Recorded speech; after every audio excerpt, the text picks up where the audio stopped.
हमारे चैनल को सब्सक्राइब करें और बेल आइकन दबाएं।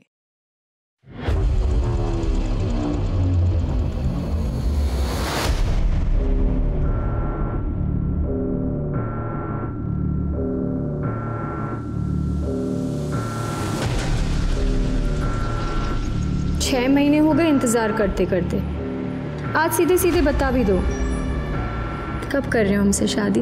अरे हम प्रॉमिस करते हैं, जैसे ही हमारा तलाक हो जाएगा ना, बस हम पूरी तरह तुम्हारे हैं। ये बात तो हम कब से सुनते आ रहे हैं। अरे तो अगर तलाक नहीं भी हुआ तो तुम्हें पूरी तरह खुश रखने की जिम्मेदारी हमारी, ठीक है? नहीं भी हुआ मतलब? तुम हमारे साथ सिर्फ मजे करना चाहते हो? तो जिंदगी में मजे के अलावा रखा ही क्या है? छोड़ो मुझे। बस एक दूसरे को खुशी देते रहो। देखो हम बताते कैसे, ऐसे। आज के बाद अपनी शक्ल मत दिखाना हमें। स्वीटी, मजे करेंगे, करो मजे। बदतमीज। स्वीटी,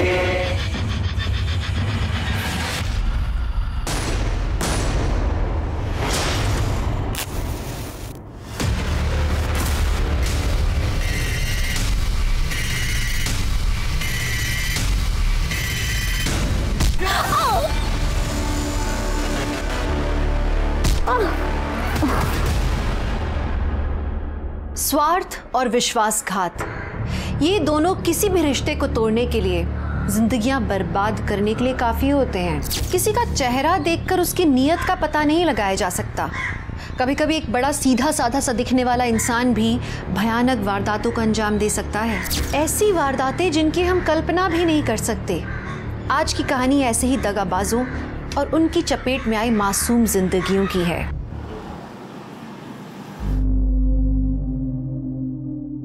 अच्छा भाभी जी, मैं चलता हूँ, ठीक है? ठीक।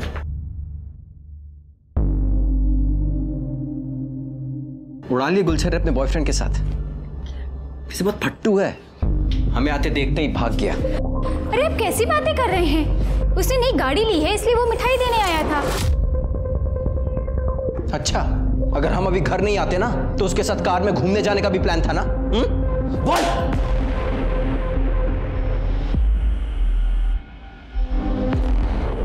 पिंकी बेटा तुम अंदर जाओ। कम से कम पिंकी के सामने तो ऐसी बातें मत बोलिए। तो तलाक क्यों नहीं दे देती हमें? उसके बाद जितने मर्दों के साथ गुलछर्रे उड़ाने हैं ना, उड़ाते रहना। गुलछर्रे हम नहीं, आप उड़ाते हैं बाहर। हम कुछ बोलते नहीं है, इसका मतलब ये नहीं कि हमें कुछ पता नहीं है। और रही बात तलाक की, भूल जाइए उसे आप। आपका मन हमसे भरा है और आपको तलाक देकर हम अपनी पिंकी की जिंदगी खराब नहीं कर सकते। और अगर आपको तलाक चाहिए तो ये घर और गांव की प्रॉपर्टी मेरे और पिंकी के नाम आप कर दीजिए।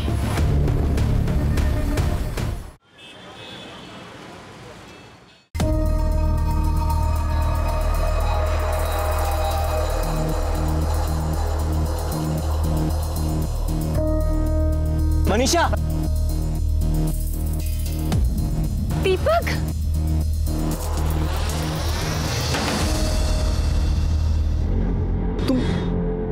तुम यहाँ कैसे? पूरे 11 साल बाद मिल रही हो तुम्हारी शादी के बाद। हाँ? अरे मैं तुम्हारे पुराने पति पे गई थी, फिर पता चला कि तुम वहां पे रहते ही नहीं हो। वो तो 4 साल पहले ही छोड़ दिया, लेकिन तुम यहाँ कब आई? पिछले साल मेरे पति की एक एक्सीडेंट में डेथ हो गई, फिर माँ बाप के पास आ गई। अब वो भी नहीं रहे तो भाई रवि अब मेरा सहारा है। बच्चे तो कभी हुए ही नहीं। मैं तुम्हारा जैसा प्यार अपने पति को कर ही नहीं पाई दीपक, और ना वो मुझे। खैर छोड़ो, तुम बताओ तुम्हारी बीवी और बच्चे कैसे हैं? मेरी बीवी, उसका होना ना होना सब बराबर ही है। जगह जगह मुंह मारती फिरती है। अब लगता है माँ बाप के आगे जिद कर ली होती तो मैं तुम्हारी बीवी होती दीपक। पर अब तो तुम्हारे माँ बाप भी नहीं है बीच में आने के लिए। हम लोग वापस से एक हो सकते हैं मनीषा। 11 साल पहले जो खुशी हम एक दूसरे को देते थे वो आज भी दे सकते हैं।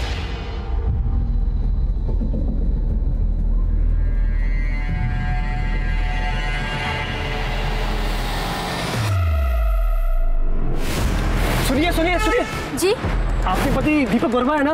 जी? आपके पति को हार्ट अटैक आया है। क्या? उनको यहाँ के गवर्नमेंट हॉस्पिटल में एडमिट किया मैंने। आप कौन है? मैं उनके ऑफिस में काम करता हूँ, उन्होंने मुझे आपको लाने के लिए भेजा है। जल्दी आइए, जल्दी आइए, आइए।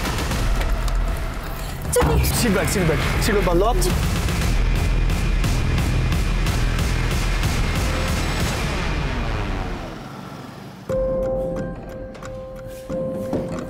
पापा, हाँ माँ कहाँ है? वो कब आएंगी? कब गई थी? दोपहर में। वो फोन घर पे भूल के गई है। आने तो उसको बताता हूँ अभी। आ गई। तुम यहाँ क्या कर रही हो मनीषा?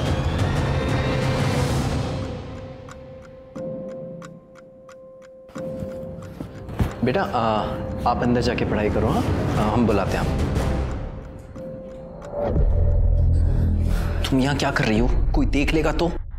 देख लेने दो, मुझे किसी का डर नहीं।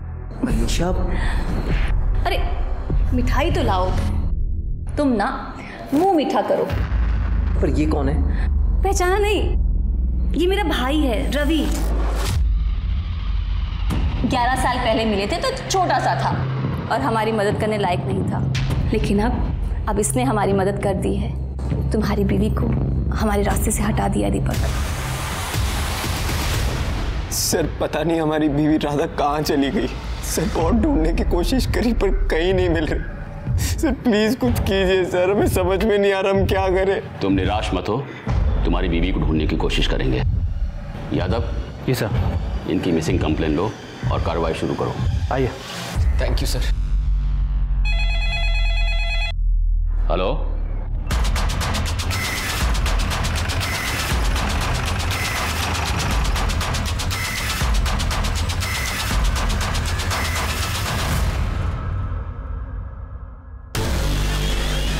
आसपास देखो, कुछ मिलता है?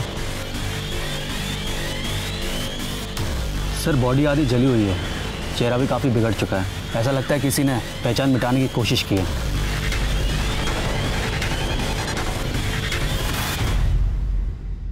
सर, ये सैंडल मिला है। कुछ मिला? सर अभी तक कुछ ऐसा नहीं मिला जिससे बॉडी की शिनाख्त हो सके। कितनी मिसिंग कंप्लेन है? सर तकरीबन 20 से 22 होंगे। बॉडी को पोस्टमार्टम के लिए भेजो और जितनी भी मिसिंग कंप्लेन है सबको शिनाख्त के लिए बुलाओ। Okay sir. मनीषा अपना खोया हुआ प्यार हर हालत में पाना चाहती थी, इसलिए उसने एक हत्या की साजिश रची। वहीं दीपक, जब उसे अपनी पत्नी की हत्या के बारे में पता लगा तो पुलिस के पास जाने के बजाय उसने मनीषा का साथ दिया।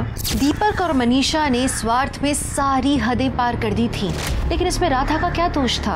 और पिंकी, वो छोटी सी बच्ची, इतनी छोटी सी उम्र में उसके सर से उसकी माँ का साया छिन गया।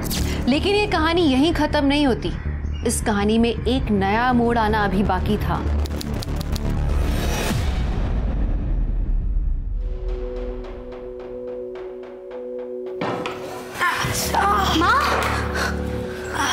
माँ, कितनी बार कहा है आपको? हमें बुलाया करो ना, हम हैं ना। बताओ आपको क्या चाहिए? अरे बेटा, इस उम्र में थोड़ी थोड़ी देर में बाथरूम जाना पड़ता है। अब तुझे बार बार तकलीफ देना अच्छा नहीं लगता है। माँ, आपने ऐसे कैसे सोचा? बेटी है तुम्हारी, आप हक से बोलो। जिंदगी भर हमें तो तुम्हें संभालना है। आइए आराम से। अच्छा माँ, हम चलते हैं, आप ध्यान रखिए अपना। ये लो सामान की लिस्ट, आगे से खुद ही जाना सामान लाने के लिए। इतनी बड़ी लिस्ट थमा दी। प्रकाश, ये बाकी के पैसे कहाँ हैं? वो तो खर्च हो गए। क्या 500 रुपये खर्च हो गए? मुझे तुम्हें सामान लेने भेजना ही नहीं चाहिए था। तुम्हें पता नहीं मेरी हालत क्या है? अरे ब्यूटी पार्लर से इतनी इनकम नहीं हो पाती है, और तुमसे ना हम कमाई की उम्मीद ही छोड़ चुके हैं। हम तो कब से कह रहे हैं इस घर को बेच देते हैं, पैसों की दिक्कत भी खत्म हो जाएगी। इतना बड़े घर का करेंगे क्या? एक छोटा सा घर ले लेते हैं और एक अच्छा सा बिजनेस स्टार्ट कर सकते हैं। अरे ऐसे कैसे बेच दे घर? ये हमारा पुश्तैनी मकान है। दादाजी और पापा ने बड़े प्यार से इस घर को बनाया है। काफी यादें जुड़ी इस घर से, हम नहीं बेच सकते ऐसे। उन यादों को अचार डालोगी क्या? माँ की तबीयत देखिए, दिन ब दिन बिगड़ती जा रही है। जहाँ भी बैठती है वहाँ पे कपड़े गंदे कर देती हैं। कम से कम उन पैसों से माँ के लिए एक अच्छी नर्स रख सकते हैं। प्रकाश, अगर तू नौकरी कर लेना तो भी इस घर की हालत सही हो सकती है, समझा? हाँ, मेरे काम करने से सब ठीक हो जाएगा, पर ये घर मत बेचना। तो फिर से शुरू हो गया, और मेरे जीते जी ये घर नहीं बिकेगा, समझे?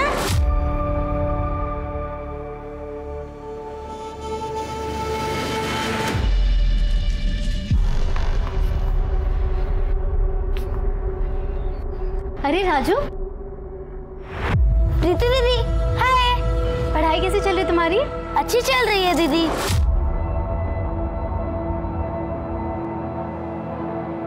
ये लो तुम्हारी चॉकलेट। थैंक यू दीदी। क्या कर रहा है उधर? स्कूल नहीं जाना? चल अंदर जाओ और जाके तैयार कर। है क्या हाथ? क्या ये? चॉकलेट। कितनी बार कहा है अजनबी लोगों से कुछ मत लिया कर। समझ में नहीं आती बात एक बार में। चल अंदर।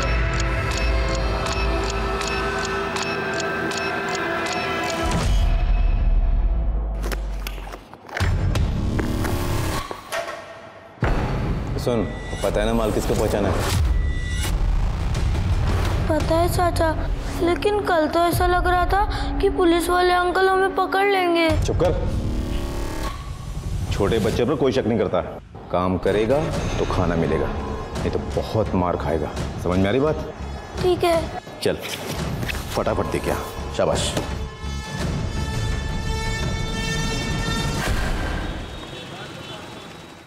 खा बेटा। अरे प्रीति, आओ बेटा आओ, तुम्हारी राह देख रहे थे। नमस्ते बुआ जी। नमस्ते बेटा। नमस्ते फूफा जी। खुश रहो बेटा। हाय विनोद भैया।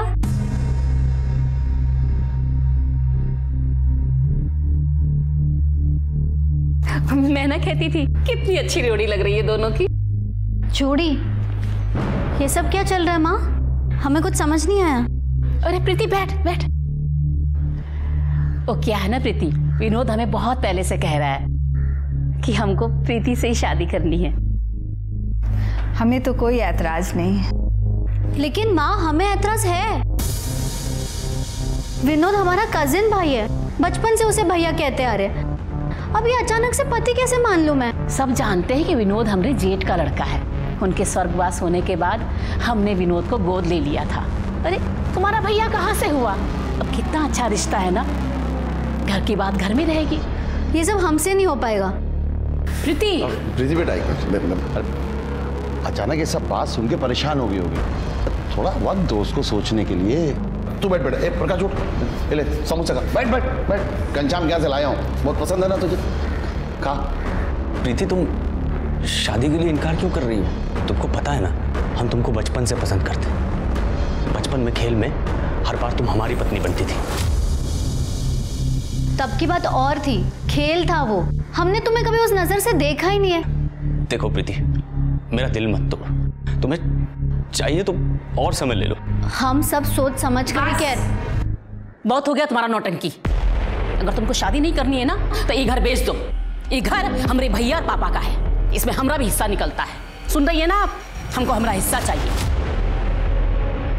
ये सब कह के काहे को बात बढ़ा रही हो? देखो कितने परेशान हो गए तुम।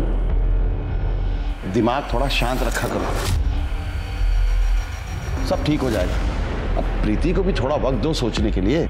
जल्दी क्या है? अब खाओ बेटा, तुम समोसा खाओ। लो लो, अरे खाओ बेटा।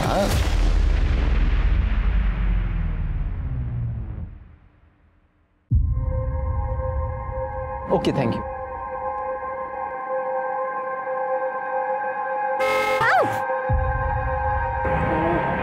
Sorry, I am sorry. आपको चोट तो नहीं लगी ना?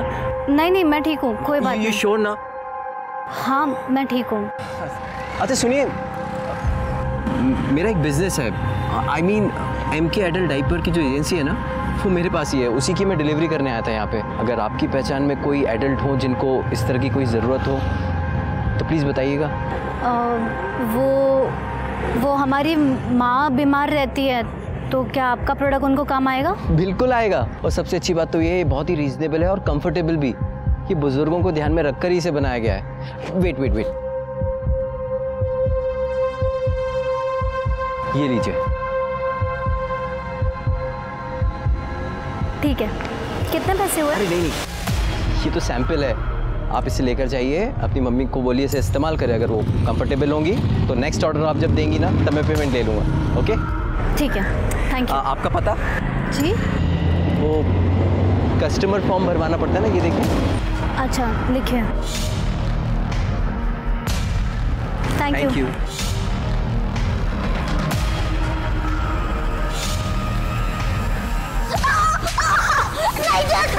क्यों नहीं मानता मेरी बात? क्यों नहीं मानता मेरी बात? जो बोलने को करेगा करेगा ना। क्या किया इसने? तो फिर आगे टांग अड़ानी, ये हमारा मामला हट जाता है। छोड़ इसे, इस पे ना दोबारा हाथ मत उठाना वरना ना पुलिस को बुलाऊंगी। पता है ना, बच्चों के साथ मारपीट करना गैर कानूनी है।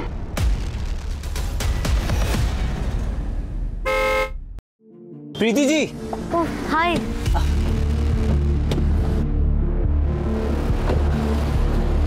कैसी हैं आप? मैं बिल्कुल ठीक हूँ। और आंटी जी की तबीयत? माँ भी ठीक है। और हाँ, वो डायपर्स की वजह से काफी सुकून है उनको। Thank God. वो मैं यहाँ पे खाने के लिए आया था, यहाँ बहुत अच्छा पूरी भाजी का स्टॉल है, बहुत फेमस है। आप खाएंगी मेरे साथ? नहीं थैंक यू। क्या नहीं, आइए ना प्लीज, बैठिए। चलते, अरे प्लीज चलिए ना, वैसे भी अकेले खाने का मन नहीं होता है। प्लीज। खाने तुमको अच्छा नहीं लग रहा है क्या? नहीं काफी अच्छा है। और तुम्हारी फैमिली में कौन कौन है? माँ है और भाई है बस। पापा कुछ साल पहले गुजर गए थे। और आपकी फैमिली में कौन कौन है? मेरी जिंदगी में बताने लायक ऐसा कुछ है नहीं। माँ बाप बचपन में ही गुजर गए थे। और बीवी बच्चे? मैं तो खुद अभी बच्चा हूँ। वैसे कोई लड़की मिली ही नहीं आज तक, लेकिन हाँ जिस दिन मिलेगी ना उस दिन डायरेक्ट शादी ही कर लूँगा। प्रीति? विनोद? कौन है? विनोद? विनोद? अरे निकल रहा हूँ ना, एक मिनट। विनोद? क्या हुआ? क्या कौन है तू? क्या करता है इसके साथ? हमारी होने वाली बीवी है, समझ गए? विनोद जी क्या बदतमीजी है, ये सेल्समैन है। हमने माँ के लिए डायपर भी इनसे लिए थे। हम जानते हैं इन्हें, मिल गए थे तो पूरी भाजी खाने आए थे बस। पूरी भाजी? प्रकाश लेके जा इसको। चल हम करवाते हैं तेरी आज की। चल बैठ। क्या देख रहे हो बे? प्रीति के आसपास भी नजर आए ना जिंदा गाड़ देंगे तुमको। ये जो डायपर लेके घूमते रहते हो ना वो तुम्ही को पहनना पड़ेगा, समझ गए? चल निकल।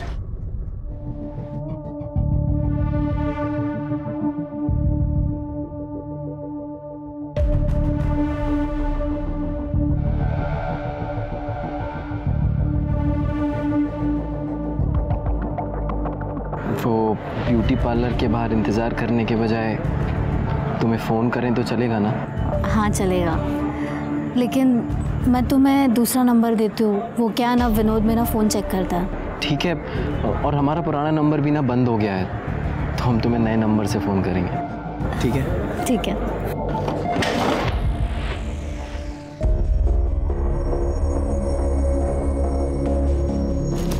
भैया दिन में ये सप्लाई का काम और रात को चौकीदारी, दो काम करके दिमाग भर आ गया है।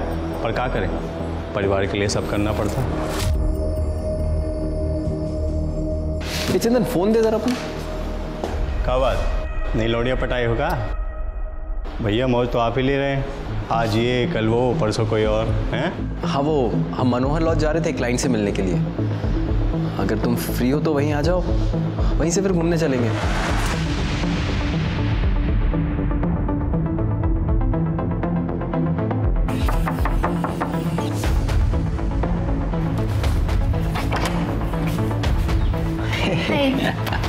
Come.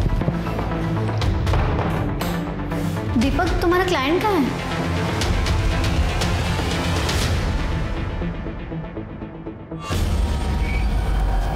शरबत बोला था, पानी नहीं। एक काम तुझसे ठीक से नहीं होता है। आंटी वो शरबत खत्म हो गया था। चलो पैर दबाओ अब। आंटी मैं बहुत थक गई हूँ, अब मुझे भी स्कूल का होमवर्क भी करना है। कामचोर कहीं की, स्कूल का होमवर्क भी करना है। पढ़ लिख कर लाट साहब बनेगी क्या? चुपचाप पैर दबा, वरना तेरा ना स्कूल जाना बंद कर दूंगी। दबा जल्दी।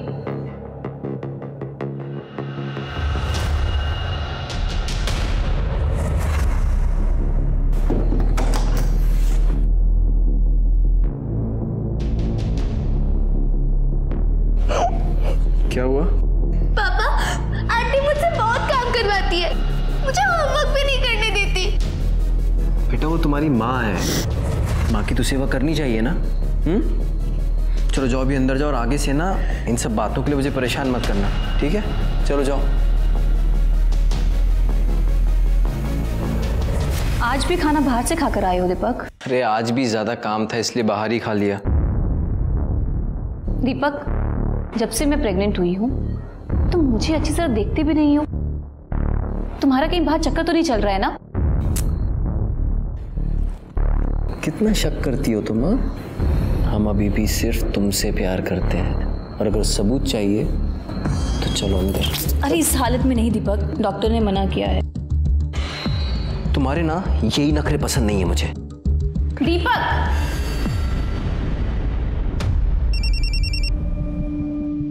हाँ दीदी। रवि, हमें लग रहा है कि दीपक हमसे कुछ छुपा रहा है। शायद उसका कहीं चक्कर चल रहा है।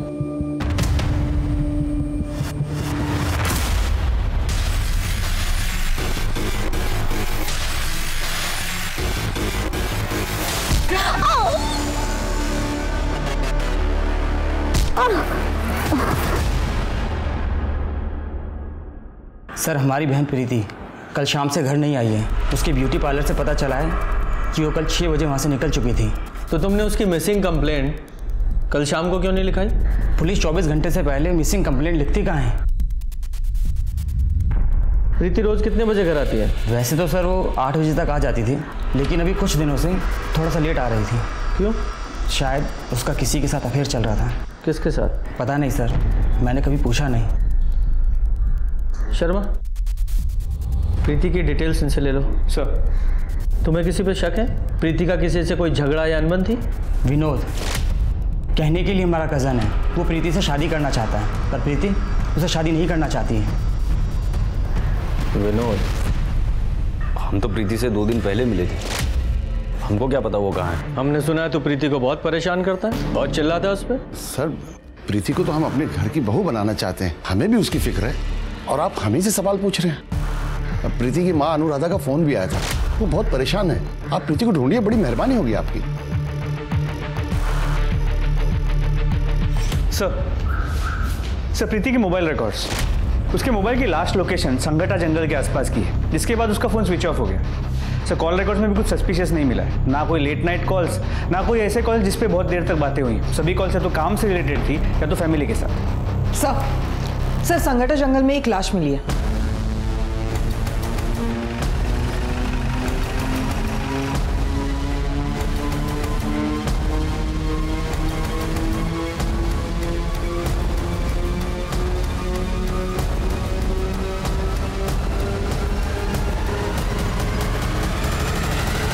जरा चेक करो, जरा आसपास चेक करो। सर, ये तो प्रीति है। जिसका डर था वही हुआ।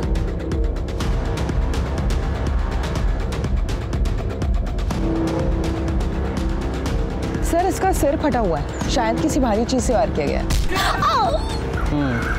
सर, ये सैंडल देखिए, मतलब वो सैंडल भी प्रीति की थी और वो यहाँ से कुछ दूरी पे मिली। सर, वहाँ से यहाँ तक घसीटा जाने का, खींचने का कोई भी निशान नहीं है, मतलब बहुत ज़्यादा चांसेस है प्रीति यहाँ भागकर पहुँची। हाँ, तो ये प्रीति यहाँ जंगल में क्यों भाग रही थी? कहीं ऐसा तो नहीं कि प्रीति का किसी ने किडनैप कर लिया हो और बाद में जब उसका किडनैपर यहाँ उसे मारने के लिए ला रहा हो तो ये बचकर भाग निकली? किडनैपर ने उसका पीछा किया और इस स्पॉट पे आके उसे दबोच लिया और मार डाला। सर, ये मोबाइल और ये पर्स मिला है। मोबाइल को एविडेंस बैग में डालो और साइबर सेल में भेजो। सर। नहीं सर, कुछ नहीं है। गुप्ता, बॉडी को पोस्टमार्टम के लिए भेजो। सर।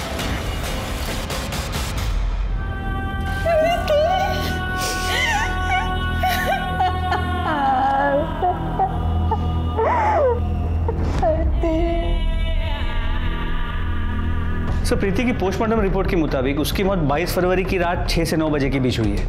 मौत की वजह सर पे भारी चीज, मतलब हथौड़े जैसी किसी चीज से कई बार वार किया गया है। शर्मा, प्रीति की 22 फरवरी की सारी टावर लोकेशन निकालो और सीसीटीवी फुटेज का क्या हुआ? सर, जंगल के आसपास तो कोई सीसीटीवी कैमरा नहीं मिला। प्रीति के घर के आसपास कुछ कैमरास मिले हैं, एक टीम उसकी फुटेजेस को खंगाल रही है। सर हमने प्रीति की ब्यूटी पार्लर क्रॉस चेक किया, लेकिन प्रीति अपने पार्लर से करीब 6 बजे के आसपास निकल गई थी।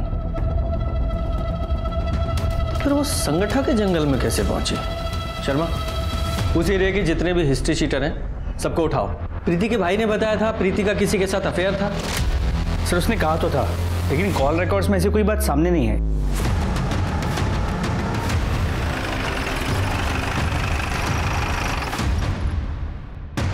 सर माँ, घर की तलाशी लो।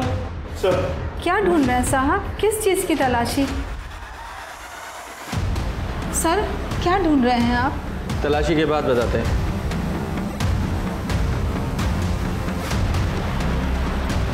सर ये फोन मिला। ये फोन किसका है? ये तो प्रीति का ही फोन है, पर सर वो इसे इस्तेमाल नहीं करती थी।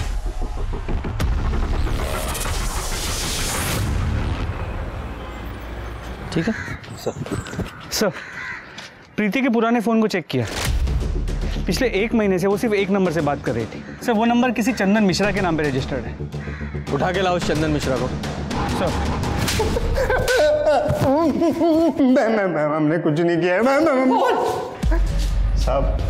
साहब उस दीपक सिन्हा का अफेयर चालू था प्रीति के साथ। उससे बात करने के लिए वो हमारा फ़ोन इस्तेमाल करता था।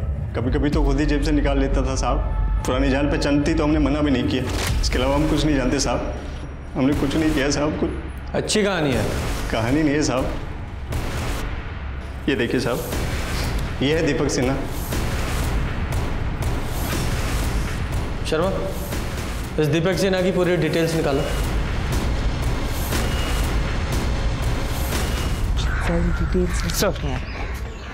सर दीपक सिन्हा के बारे में कुछ इंपॉर्टेंट बातें पता चली। दीपक सिन्हा की 2 शादियां हुई। उसकी पहली बीवी राधा 8 महीने पहले 14 जून को अचानक से गायब हो गई। दीपक सिन्हा ने शिवनगर पुलिस स्टेशन में उसकी मिसिंग कंप्लेंट भी दर्ज की। लेकिन सर ताज्जुब की बात यह है कि राधा के गायब होने के 1 महीने के अंदर दीपक ने दूसरी शादी कर ली, मनीषा के साथ। इंटरेस्टिंग। सर अभी दीपक मनीषा और अपनी पहली बीवी से हुई बेटी पिंकी, उनके साथ शिवनगर में ही रहता है। शर्मा, शिवनगर पुलिस स्टेशन में जाके पता करो कि राधा मिसिंग केस का क्या हुआ।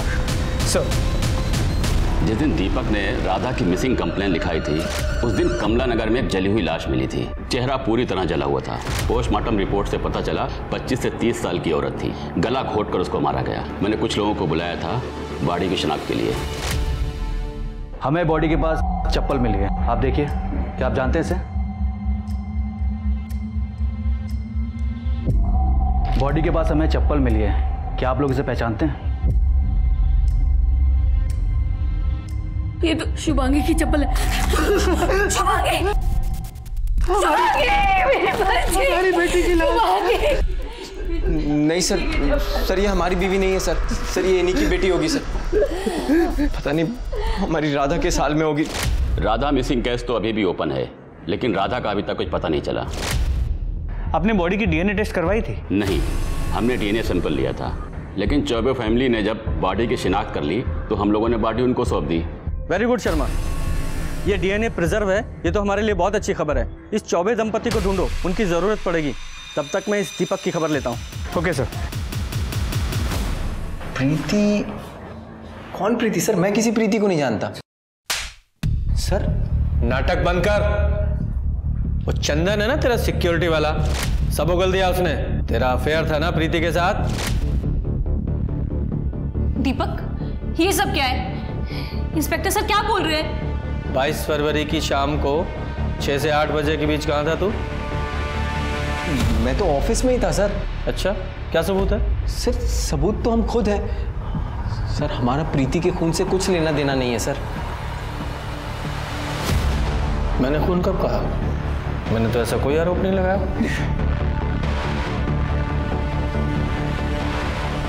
वो तुम्हारी बेटी है? जी सर। जब तक प्रीति के कातिल नहीं पकड़े जाते शहर छोड़ के मत जाना।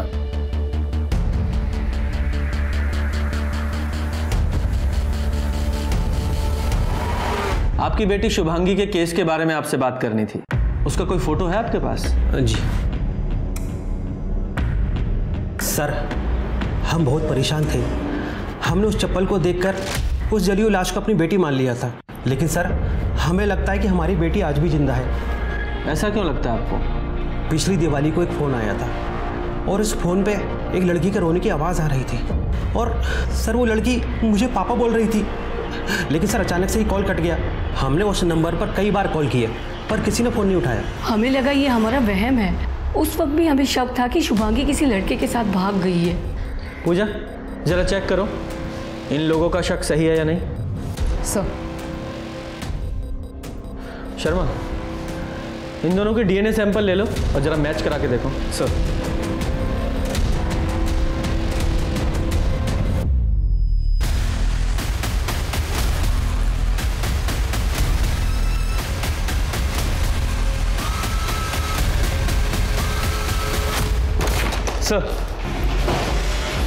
सर मेडिकल रिपोर्ट जली हुई बॉडी शुभांगी चौबे की नहीं है।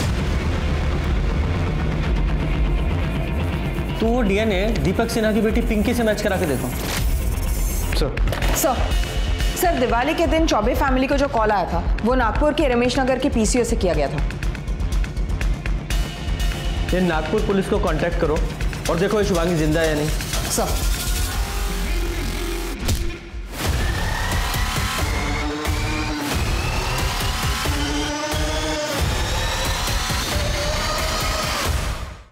लीजिए भाभी, खाना खा लीजिए। ऐसे कब तक चलेगा भाभी? ऐसे में आपकी तबीयत और खराब हो जाएगी। खा लीजिए। अब भगवान की इच्छा के आगे किसका जोर चला है भाभी जी। हम भी तो प्रीति को अपने घर की बहू बनाने का सपना देख रहे थे, सब मिट्टी में मिल गया। जिसने भी ये किया है भगवान माफ नहीं करेगा उसको। जाने वाले के साथ मरा तो नहीं जाता ना। हम हैं, प्रकाश है, हम सब आपका ख्याल रखेंगे। वैसे प्रकाश है कहाँ?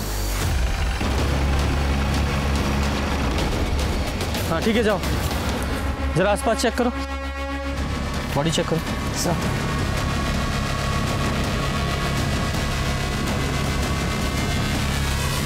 सर ये तो प्रकाश है, प्रीति का भाई। एक ही परिवार के दो लोगों का खून होना ये कोई इत्तेफाक नहीं हो सकता। जरूर इसके पीछे कोई गहरी साजिश है। सर इसके सिर पे भी वार किया गया है, घाव गहरा नहीं है, लेकिन ये चद्दर पे खून के निशान है और सर ये गले पे रस्सी के निशान है। ये देखकर लग नहीं रहा है ये क्राइम सीन है, लगता बॉडी को यहाँ लाकर डंप किया गया है। सर ये चद्दर पे से बाल मिला है। इसे लैब में भेजो सर, और चादर को भी लैब में भेजो और बॉडी को पोस्टमार्टम के लिए भेजो।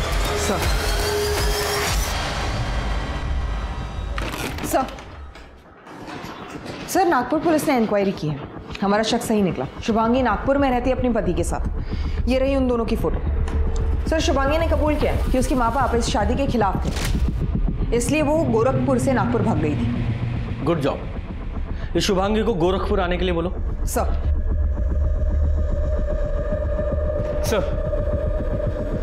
कुछ जली हुई बॉडी का डीएनए दीपक की बेटी पिंकी के डीएनए से 50% मैच करता है। वो बॉडी राधा की ही थी।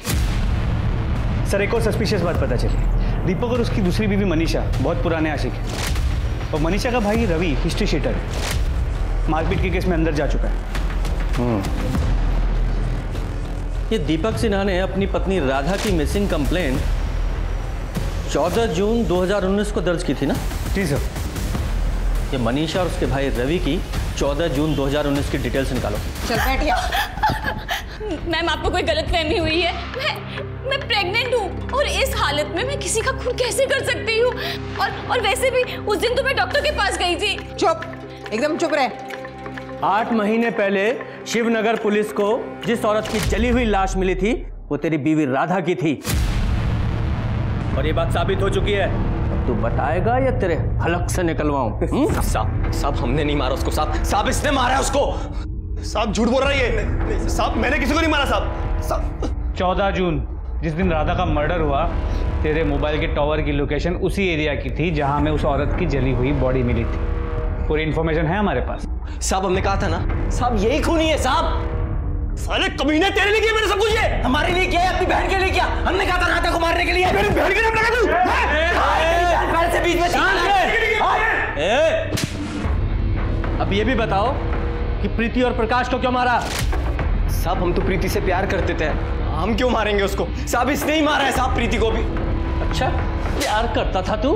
पहली बीवी को मारकर दूसरी शादी की और दूसरी बीवी के होते हुए तीसरी लड़की के पीछे पड़ा था तू। अगर तू प्रीति की जिंदगी में नहीं आता तो ये उसे नहीं मारता, जिंदा होती वो आज। साहब मैंने सिर्फ राधा को मारा साहब। आपके पति दीपक वर्मा है ना जी? आपके पति को हार्ट अटैक आया है।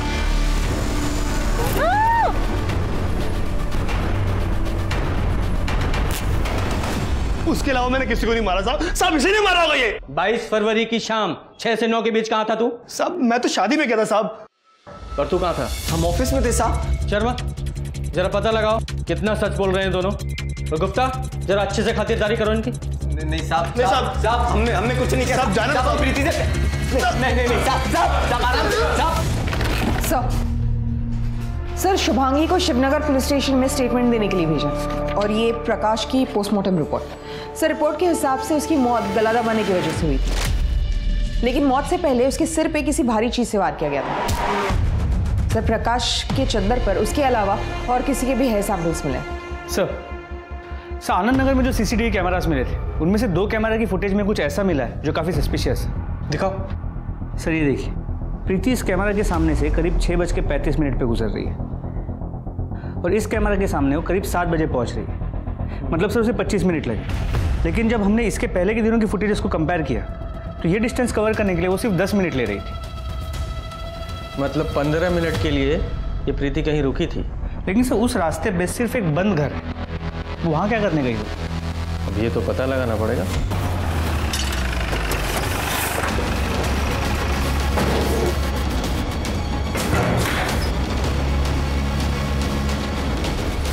जरा चेक करो, वो दरवाजा देखो। चलो जरा चेक करो।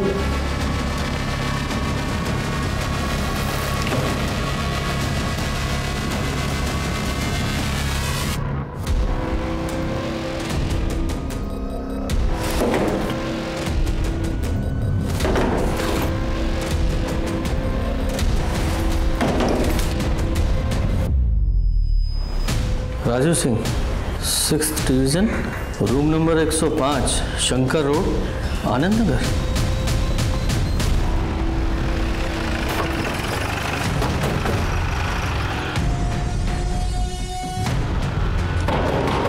कौन है? बोलो। दरवाजा तोड़ दोगी। तलाशी लो जरा। सर हुआ क्या सर? ये क्या हो रहा है सर? ये सर मैं इज्जतदार आदमी हूँ, आप ऐसा कर नहीं सकते। इज्जतदार आदमी है तू?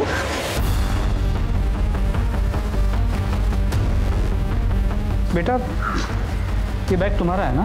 खोलो इसे। हाँ।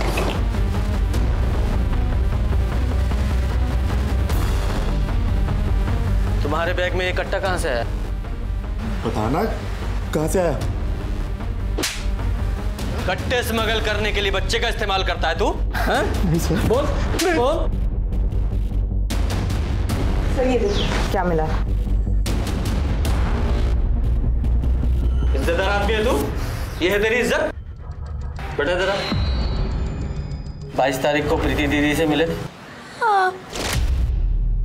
अरे राजू, इस समय स्कूल के कपड़े में और ये स्कूल बैग लेकर कहाँ जा रहा है? अरे भाग क्यों रहा है? तेरा बैग क्यों इतना भारी है? क्या है इसमें? ये कट्टा ये तेरे पास कैसे आया? तेरे चाचू ने दिया ना तुझे ये? हाँ। आज तो मैं उसका बंदोबस्त करके रहूंगी, उसे जेल भिजवाऊंगी। चाचा प्रीति दीदी को पसंद नहीं करते थे और प्रीति दीदी को गालियां देते थे। प्रीति के पुलिस में कंप्लेंट करने से पहले मार दिया उसको तूने। अरे साहब मैं उस दिन उससे मिला ही नहीं, मैं पूरा दिन अपने घर में था। पता ना तेरा चाचा कहाँ था। वो क्या बताएगा? तू कितना सच बोल रहा है सब पता चल जाएगा। थाने चल के तेरे हलक में से उगलवाएंगे। लेके चलो इसे। हेलो, ठीक है हम देखते हैं। सर मुन्ना खबरी का फ़ोन था। आनंद नगर के मनोहर लॉज में हर कमरे में कैमरा लगे हुए हैं, वहाँ कपल्स आते तो उनकी रिकॉर्डिंग की जाए।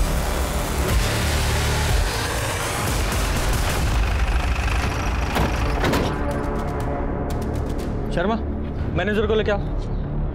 पूजा, हर एक रूम में बताओ कि हिडन कैमरे लगे हुए हैं, कोई पैनिक नहीं चाहिए। अब लोग जाओ, तलाशी लो। अरे साहब, हमने क्या किया बता दो साहब। साहब बोल, क्या हुआ साहब? कितना हफ्ता चाहिए? मैं देने को रेडी हूँ साहब। पैसा देगा तू? साहब बहुत पैसे आए तेरे पास? बट मैंने किया क्या है साहब? अभी पता चलेगा। गुप्ता, बाकी कमरे चेक करो। सर, ये 2 कैमरास मिले, बाकी कमरे चेक हो रहे हैं। क्या है ये? बोल साहब, बोल वरना मार मार के टमाटर की तरह तुझे लाल कर दूंगा।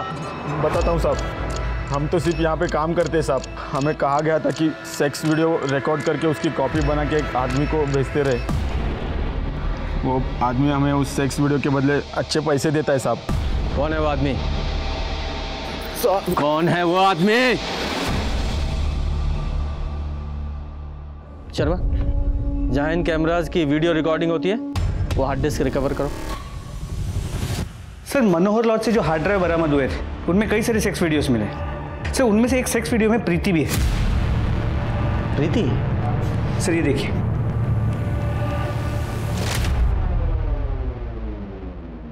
कोई नहीं है, सिर्फ मैं हूं तुम्हारा आशिक। प्लीज दीपक, ये सब मत करो। अरे प्रीति, प्यार करते हैं हम तुमसे। और कुछ नहीं होगा। दीपक प्लीज दूर जाओ। कुछ नहीं होगा प्रीति, मैं बोल रहा हूँ। दीपक मुझे छोड़ो। देखो, शादी के बाद ये सब ठीक है, लेकिन उसके पहले कुछ भी नहीं। मुझे घर जाना है। प्रीति हमारी बात सुनो। सॉरी, अब वो गलती हो गई हमसे। प्यार करते हैं तुमसे इसलिए थोड़ा सा बहक गए थे, पर तुम्हारी मर्जी के बिना हम तुम्हें कभी हाथ भी नहीं लगाएंगे। सच कह रहे हैं। और जल्दी हम तुम्हारे घर आएंगे शादी की बात करने। सच? हाँ, प्रॉमिस।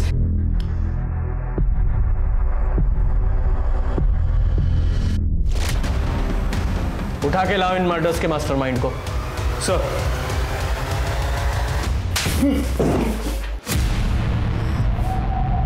सीधे सीधे सच्चाई बताओगे या और मार खाओगे? बता रहे हैं। उस लॉज से हमने जब नए वीडियो का स्टॉक मंगाया तो उसमें हमको प्रीति भी दिखी। हमारा माथा घूम गया, इसलिए घर जाते हुए प्रीति को हमने बात करने के बहाने गाड़ी में बैठाया और जंगल के पास लेकर गए। ये सब काम करती हो तुम? होटल में जाके रंगरलियां मनाती हो, कल को रास्ते में खड़े होकर धंधा करोगे?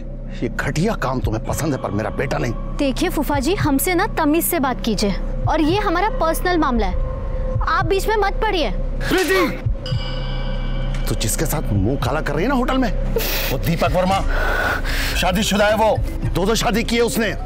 उल्लू बना रहा है तुझे। झूठ बोल रहे हैं आप। और ये वीडियो दिखा के आप क्या बताना चाहते हैं? लॉज में कैमरा लगा हुआ था ना, ये सब आपको कैसे पता चला? आप पहले खुद के कैरेक्टर को देखो कि आप कैसे हो। फूफा जी, आपकी जो ये असलियत है ना, मैं सबको बताऊंगी। देखना, मैं सबको बताऊंगी।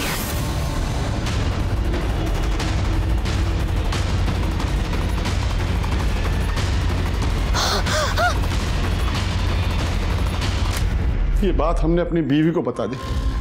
पहले तो ये हम पे बहुत गुस्सा हुए, फिर इसको बदनामी का डर लगा तो। सुनो जी, हमको ना इस शहर छोड़कर चले जाना चाहिए। अरे पुलिस वाला बहुत होशियार होते हैं, अगर उनको पता चल गया कि प्रीति का खून आपने किया है तो जिंदगी भर जेल में सड़ोगे फिर। कितनी बार तुमसे कहा है कि ये बातें मुंह से मत निकाला करो।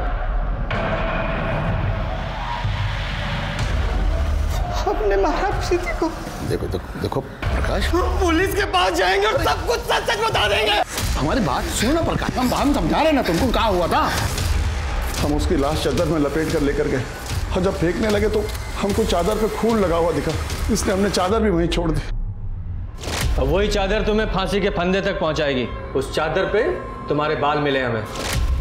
इन दोनों के खिलाफ दोनों मर्डर की चार्जशीट बनाओ।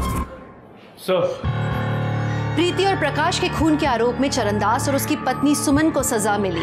दूसरी तरफ राधा की हत्या के मामले में कोर्ट ने दीपक, मनीषा और उसके भाई रवि को दोषी करार दिया। हमने अक्सर लोगों को कहते सुना है कि किसी की सूरत देखकर उसकी सीरत का पता लगाया जा सकता है, लेकिन आज के जमाने में ये कहावत बिल्कुल लाजमी नहीं है। किसी पर भरोसा करना अच्छी बात है, लेकिन भरोसा करने से पहले उस इंसान को अच्छे से जांच लेना, परख लेना बहुत जरूरी है। सतर्क रहकर ही ऐसे दगाबाजों से हम खुद को बचा सकते हैं। तो अब मैं दिव्यांका त्रिपाठी दही आपसे लेती हूँ विदा। फिर मिलूंगी नई और सच्ची कहानियों के साथ। आप देखते रहिए क्राइम पेट्रोल सतर्क। जय Hind. For more updates, subscribe to our channel, click the show links and enjoy watching the videos.